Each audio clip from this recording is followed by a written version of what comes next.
Hello, I am Charles Dickens. Many know me as a novelist, but my life has always been intertwined with the struggles of society.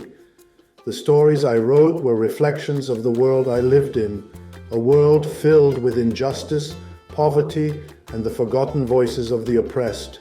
I was born in 1812 in Portsmouth, England, into a large family. My father worked as a clerk in the Navy, but our financial situation was always precarious. By the time I was 12, my family's debts had caught up with us. I remember the day my father was taken to Marshalsea debtors' prison, the despair I felt as our lives crumbled around us. That event changed me.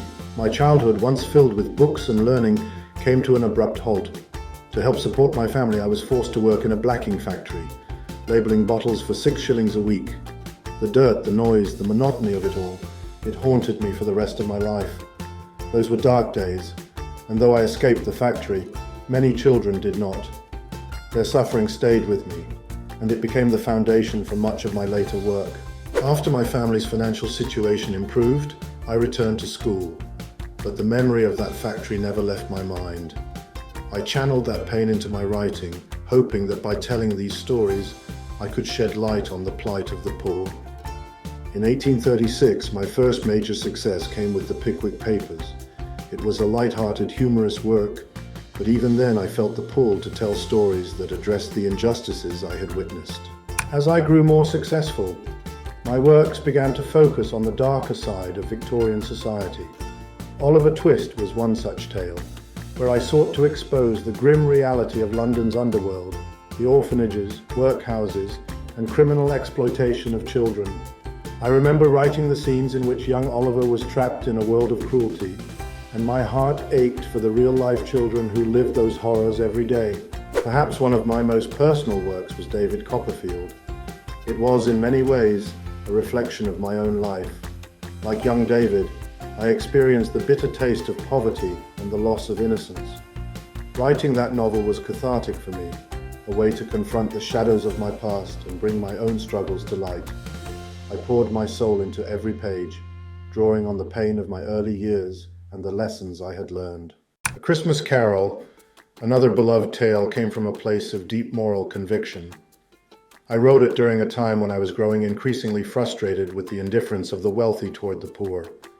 Ebenezer Scrooge's transformation was my call to society to recognize the power of generosity, empathy, and social responsibility. I wanted readers to reflect on their own lives, to consider whether they, too, could change for the better. But my novels were not just stories. They were calls to action. I believed literature could move people, inspire change, and awaken a sense of duty toward those who had been forgotten. The poverty I witnessed on the streets of London was unbearable, and I knew I had to give voice to those who could not speak for themselves. As my fame grew, I felt both pride and responsibility. With each novel I published, Bleak House, Great Expectations, Hard Times, I tried to expose different facets of society's failings. Whether it was the corrupt legal system, the harsh conditions of industrial workers, or the rigid class structures, I wanted my readers to see the world as it truly was. Yet, despite the heavy themes of my work, I always believed in the possibility of redemption. My characters, flawed as they were, could find hope, love, and transformation, even in the darkest circumstances.